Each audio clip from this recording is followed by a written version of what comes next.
everyone, and welcome to today's episode on the Fashion Fables podcast. Today, I am welcoming Kat, the owner of Best Kept, a digital luxury jewelry service that helps individuals source and design special pieces of jewelry. Thank you so much for joining me today. Thank you. So let's get into it. If you could just begin, Kat, by sharing a bit about yourself and what led you into this jewelry industry. Yes, absolutely. So my name's Kat McCoy, and as you said, I own a jewelry concierge business, and I help clients make and source the perfect piece of jewelry for milestone occasions. So I specialize in engagement rings and sourcing really special gifts for things like anniversaries, birthdays, holidays, graduations. I started the business about 5 years ago. And so I have seen, a lot of changes just since I've been in business. I started the business after having an awful time trying to source a bracelet for myself. I had just gotten promoted at my corporate job, and I had always wanted an oval, heavy link bracelet. And I found myself, conducting weeks and weeks of research online. At one point, I had, 5 or 7 different windows open with, God knows how many tabs. And I felt like, if you were ready to invest in something, it shouldn't be so difficult to find exactly what you were looking for. Right. That's awesome. That makes total sense. And I'm so happy that you kind of came so far in this journey. Um, so what kind of jewelry company do you actually work for? And what is your primary goal? You said you are the owner, so anything about Yes, that. absolutely. So I consider myself a concierge service. So a client will come to me and say, it's my anniversary on December 14th. I have a budget of $5,000. I really want to find really special earrings for my wife. Here's what I know about her style. Here are a few pictures of her. What do you think? And then I'll go out and source anywhere between 3 to 5 really beautiful options within their budget for them to review and choose from. So on the sourcing side, I work with wholesalers, jewelers. I partner with a number of really talented people in the Diamond District in New York City, which is very close to where I live. Various suppliers, vintage dealers. And on the custom side, I help you determine what it is you want to make. I help you finalize the design, and then I bring it to my partners in the Diamond District who are bench jewelers and can help create it. So I'm not, my business model is a little interesting. I'm not a jewelry designer. I don't have a production facility, but I kind of act as your advocate and liaison for any major purchase. That is awesome. I feel like jewelry is such a big thing where people really want to, like, I don't know, show off their jewelry because I feel like it can be such a beautiful accent to like the person.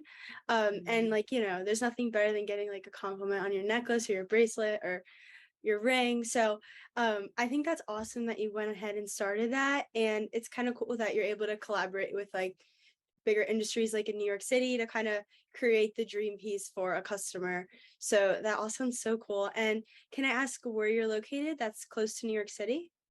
So I live in Connecticut, about 45 minutes outside New York. But I would say my home base from a business perspective is definitely New York City. The Diamond District is quite famous. It's on 47th Street between 5th and 6th Avenue in New York City. And I believe 90% of all diamonds in the United States pass through the Diamond District at some point. So it's really exciting to kind of be where it all happens. And I would say the majority of my business is engagement rings. And so um, being in the Diamond District is a huge part of that. That's awesome. I'm from New Jersey, so I'm also super close to New York City, and I've definitely passed the Diamond District millions of times considering I've been on Fifth Ave a lot and all that stuff. So that's awesome to like hear that it's so close in proximity. Yes, yes. The Diamond District is a very special place. I think it's very overwhelming to browse. It's not anywhere I would recommend if you've got 20 minutes to kill, Yeah. way through. Typically it's a little overwhelming and cannot be such a great experience if you don't know where you're going.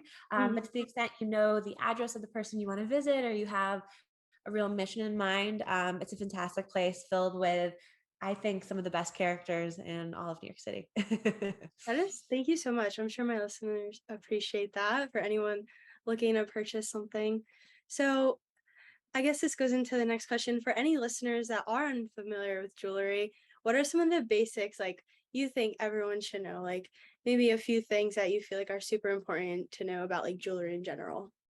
Yes, I think just from an overall attitude perspective, I think you should always remember that jewelry is really wearable art. And so there is that element of beauty is in the eye of the beholder. And so I think there's I want to make a really good investment. I don't want to overpay. I want something with fine craftsmanship and quality aspect.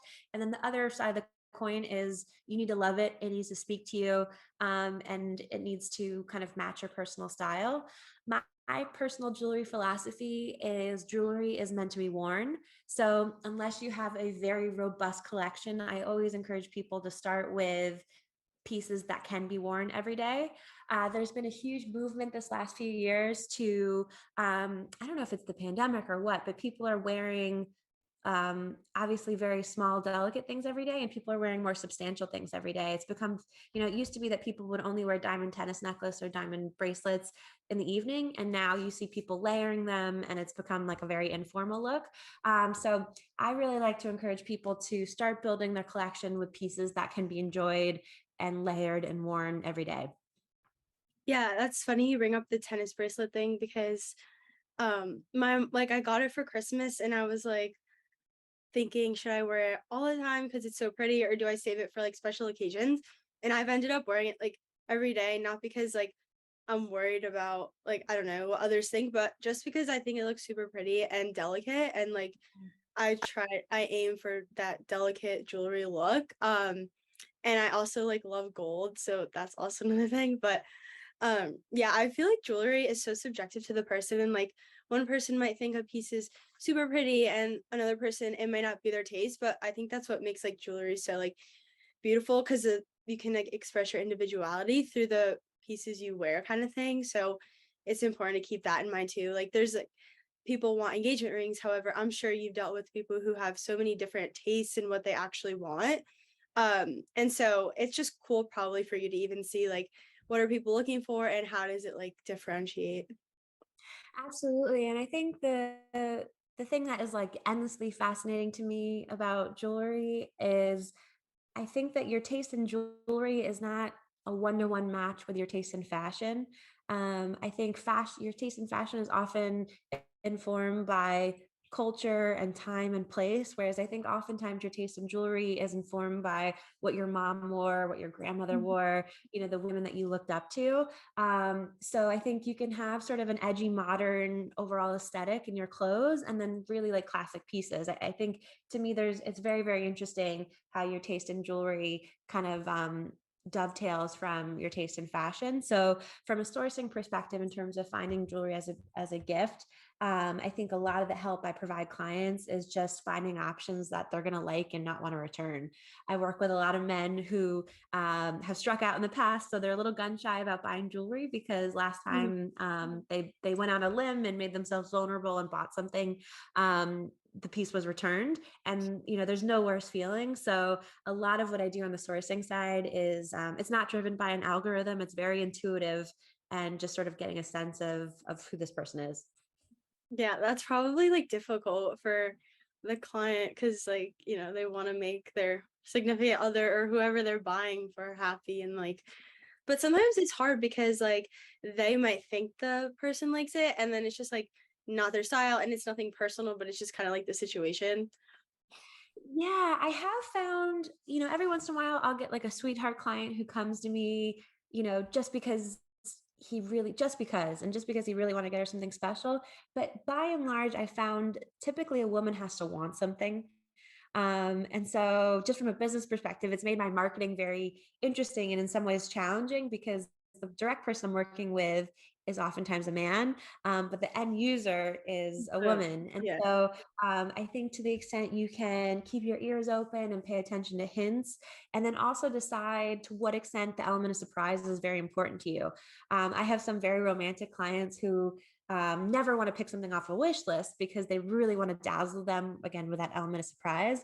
And I have other clients who just want to like deliver on the assignment.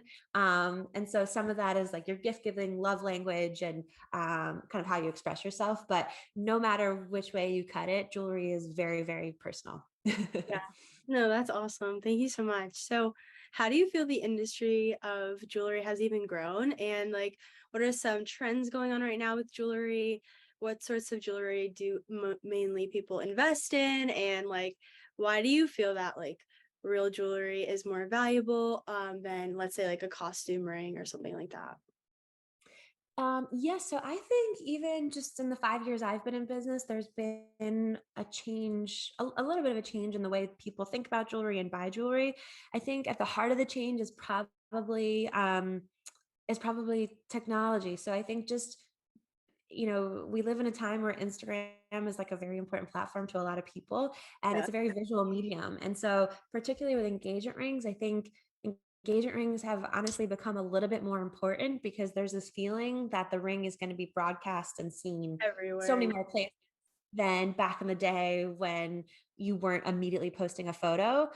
So I think, particularly on the engagement ring side, rings have become more important because we live in such a visual time. So that's just sort of my own kind of interesting observation. We talked a little bit about people wearing tennis bracelets and tennis necklaces more casually. That's something I've seen maybe the last 2 or 3 years. I think that's only going to continue to grow. I have women of all different shapes and sizes and interests, and um, the common denominator, the thing on almost everyone's wish list is either a tennis bracelet or tennis necklace. So Mm, I think you'll see, a lot more of those and people wearing them in interesting ways. The other thing I've seen a lot quite in the last year is some people call them ear parties, which is when you have multiple piercings and you really kind of layer and are very thoughtful about the way you present your ear piercings. yeah. Um, Ear parties are incredible. It really is an art. It's something that you kind of have to play around with and, try different things in person.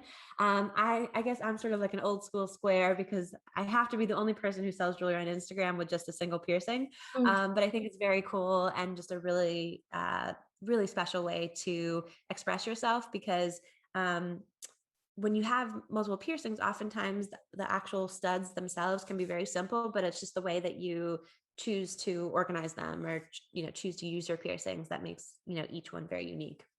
right. Yeah. Um, I feel like a lot of my generation, like I'm 20, a lot of my generation is like leaning towards that like stack like on their whole ear. And I think it looks super pretty. However, I do also love just like a simple one piercing, or I personally have like the first and second. The second I like to put a little stud in, and the first I have more like a pearl or something like dangling, or even like a little gold hoop. But that's just personally like how I feel. Um but yeah, again, I think it's so subjective, and like some people love the look, some people don't like the look, like, and I think it's also the way how you style it. Like if you do have like the multiple piercings, maybe you wear your hair up more often so that you can actually like see all those piercings. And I think it's just a matter of like how you work with yourself. Like you have to like know yourself, I feel like, before you just make that decision of getting the bundle in your ear. But I'm sure that tennis bracelets as well and the necklaces are very popular. I think also they're just like dainty and like a staple piece that I feel like you can kind of wear with a bunch of different outfits. And like, sometimes you have that like one piece where it's like a staple, like little chunky necklace or ring, even. And it's like you wear that for like specific occasions, whether that be like a nighttime dinner or just like an occasion that's more, I guess, like over the top.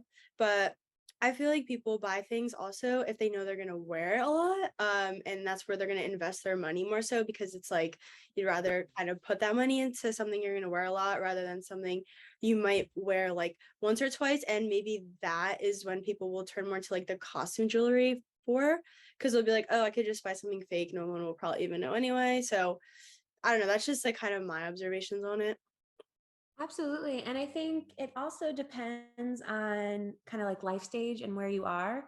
Yeah. So, someone like you who's 20 years old and um, loves fashion and loves experimenting with different things, I think to your exact point, it makes a lot of sense to do a little bit more costume, find the things that you love, mix and match, layer things together.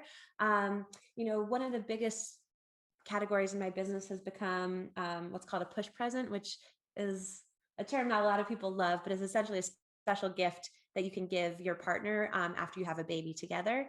And so something like a push present when you're a little bit older, it's something that you probably would definitely want to do in real 14 or 18 karat gold with real gemstones. It's like a milestone piece. So I think it depends on your life stage, what you're looking to accomplish with the piece. With something like a gift for the birth of a new baby, you can also think about one day passing that on to the daughter that you just had. So I think jewelry can take on different meanings depending on your intention and kind of where you are in your life. Yeah, for sure. So, what is your personal favorite style of jewelry? And do you think that gold or silver is more profitable today? Has there been any conversation in the jewelry industry about that? Or, So, without question, gold is much more valuable than silver. So, when you're shopping for a piece, it should always make sense that if it's in gold, it's going to be more expensive than something that's sterling silver. They're very much sort of considered separate categories that way. The most common types of gold for what's considered fine jewelry would be 14, 18, or 22 karat gold. And so, you can do white gold as well if you're looking for that sort of more silver metallic look. But yeah, definitely gold is priced differently and is sort of the more expensive side of things than silver. Um, and yeah, but throughout the pandemic, the price of gold sort of remained strong.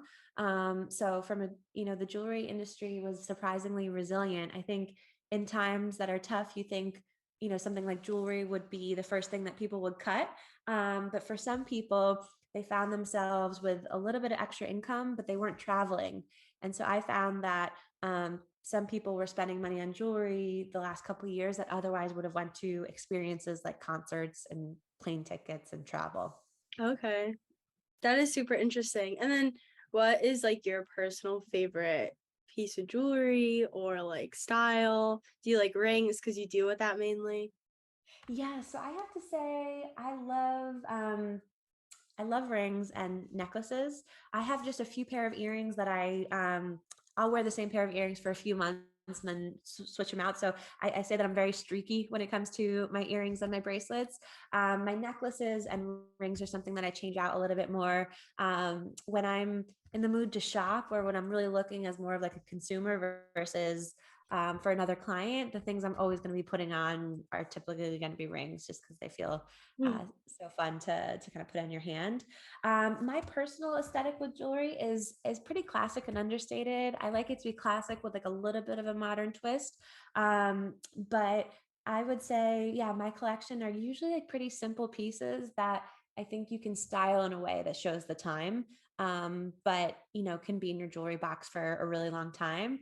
I have a little bit more of like an understated low key relationship with jewelry. I think there are some like really talented people who sell jewelry on Instagram who have, 8 or 9 Cartier love bracelets all, stacked up together. And I think there's sort of a prevailing like more is more aesthetic, which listen, like I call that diamond porn. It performs so well. People go nuts for it, but doesn't really feel true to me. So my personal aesthetic is kind of classic and understated, but I wouldn't say delicate. Like you'll see, I'm wearing these 3 chains right now.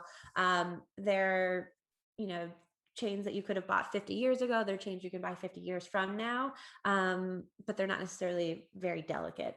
So that's kind of where I like to sit.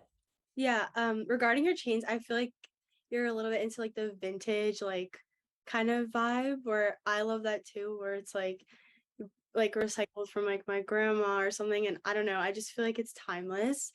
And like I personally love it. Also, you don't have to go out and buy it, which is probably like triple the cost today. So like for me, it's kind of like a win-win. And I also just think it's like, I don't know, it's just special to wear something that was, like, passed down from, like, your family, but it's so funny that you mentioned, like, the diamond porn thing because I see so much of that online, and, like, in a way, I love it because it's, like, so blingy and, like, just it, like, looks beautiful, but also, on the other hand, I'm like, "This is, like, too much for me," and I could just for, like, maybe 1 and be happy, like, you know what I mean? And, like, sometimes, like, the way I look at things is, like, less is more, and so, like, you can wear, like, something, like, more dainty or even, like, just, like, a chain or something, and, like, that can give you, like, a statement rather than having, like, your arm full of, like I don't know. And obviously, like, it's not attainable for everyone to have that many Cartier bracelets because just one is super expensive, so I feel like you also have to, like, keep into consideration when you're buying jewelry, like, what is your budget and, like, what are you willing to pay because you don't want to like break the bank by buying a piece of jewelry. Like you want to make sure you actually are able to afford it. So Yes, of course, of course. So a lot of the things that you see online are either borrowed or there's somebody else's inventory. So as with anything you see on Instagram, it's always important to have a healthy dose of skepticism or realize that, not all things are what they appear. And I don't mean to sound judgmental or knock that aesthetic, because listen, there are businesses that are much bigger than mine that kind of operate on that more is more vibe. Um, but I think, as I think we're both saying, like, you want pieces that um, you can build a collection with and feel really confident wearing. And I think that there is sometimes a little bit of elegance in keeping things a little restrained. yeah, I'm glad we agree. How can people find unique pieces of jewelry that, reflect their personal style? And what does jewelry you think add to a person's overall aesthetic and just like how they present themselves? So I think the best way to kind of hone in on your jewelry style is to follow lots of different jewelry designers and jewelry accounts on Instagram. I think Instagram is honestly a better place to visually search and learn than even Pinterest is these days.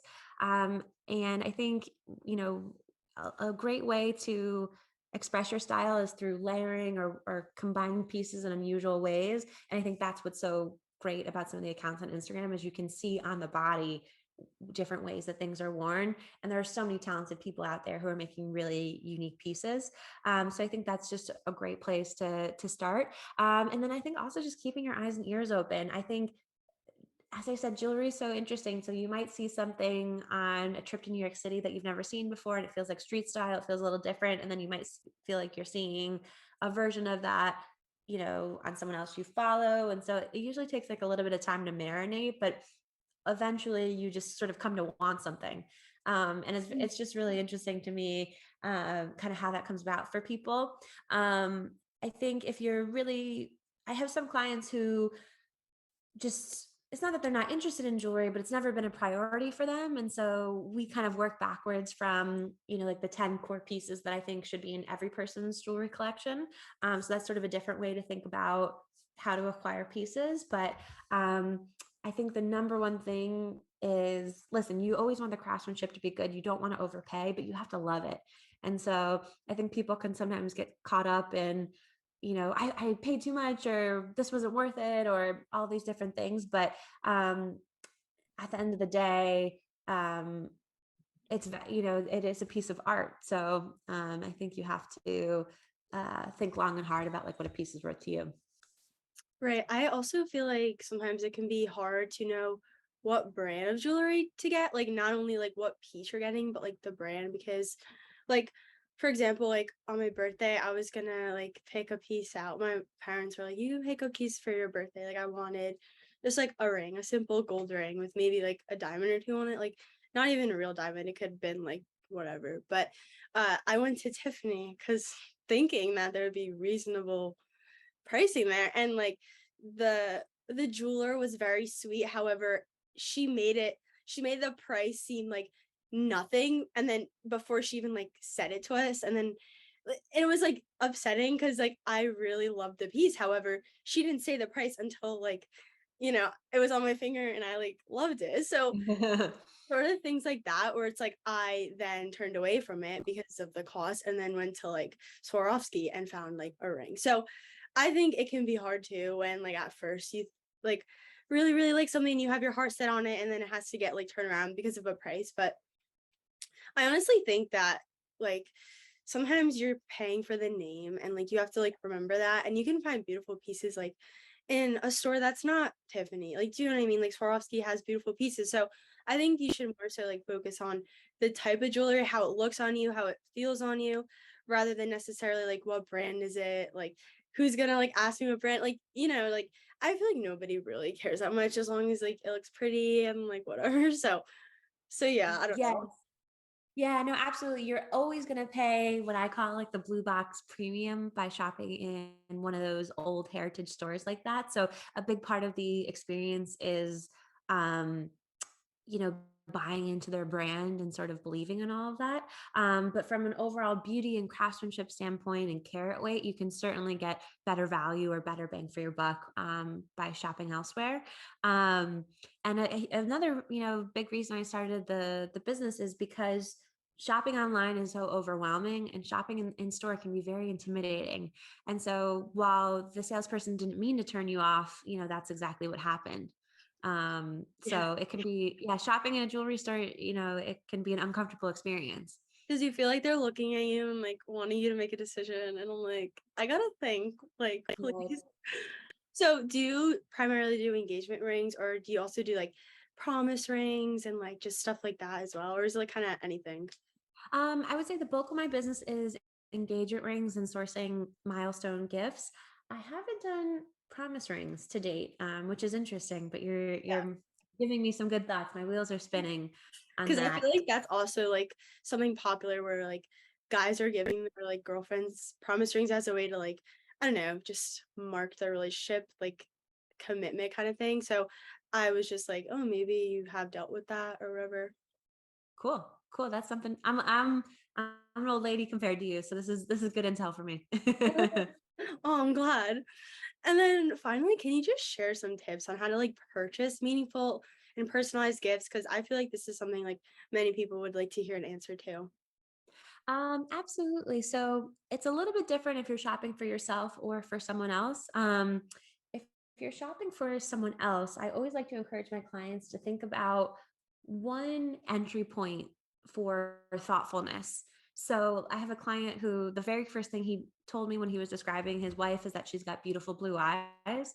And so that gave me the idea of thinking, well, what if we saw something with sapphire that really made her eyes pop? And when you give the piece to her, you kind of say, it's because you have these big, beautiful eyes.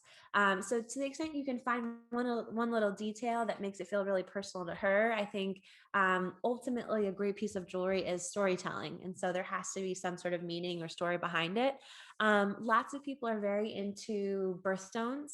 And so finding something for themselves or a loved one with their birthstone, I think is like another kind of personalization technique. I think finding a piece that can be engraved is really meaningful. You can, engrave something really classic like a date or an inside joke or something, much less classic than that. But it's like a little personal love letter or inside joke. And I think, yeah, I think as I said, buying for yourself is a little bit of a different equation than buying for a gift. But I think finding something that reminds you, like, I've also done a really thoughtful gift where, the very first vacation they went on as a couple was to the beach. And so he wanted something like a little bit more sculptural and wavy that reminded him of the water. It's something that is kind of private between them. So I know that when he gave it to her, he wanted to mention that detail. But it's not quite as overt as, again, like a seashell design. So you can be really kind of over the top of the symbolism. You can be like a little bit more behind the scenes with it. But I think feeling like you have some sort of story behind the investment always makes it a little more special. Yeah, no, that is so true. Like very personalized to like the person, but also must be fun for you to like help with all that stuff because like I wouldn't say, I mean almost like the client's like relying on you kind of for some advice. And so it kind of gives you the opportunity to like use your creativity and like I don't know, it just probably feels awesome when like they do buy something and you're like, I was part of that and it kind of just makes you feel good too. Yes, yes. It is such a high to find the right piece for the right person.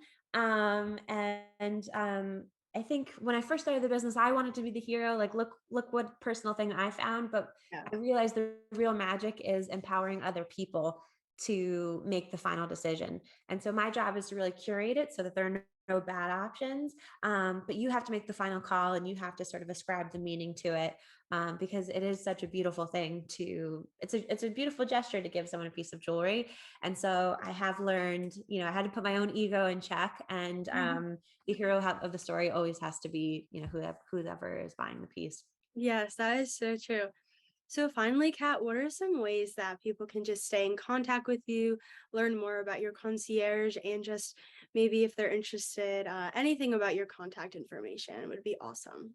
Absolutely. So you can follow on Instagram at Best Kept Jewelry. And I would say that's probably the best and most interesting place to see what's going on. I love to post to stories behind the scenes of the pieces I'm working on. So you'll see oftentimes a piece of jewelry in progress and then see it completed or see the idea of what we're working on. And of course, my feed has lots of beautiful pieces that I've sourced or made. Or my website is www.bestkept.com, BESTKEPT. Oh, thank you so much. It was awesome chatting with you today. I'm so glad that we were able to learn more about jewelry, and I'm really excited for this episode. Thank you. Thank you so much.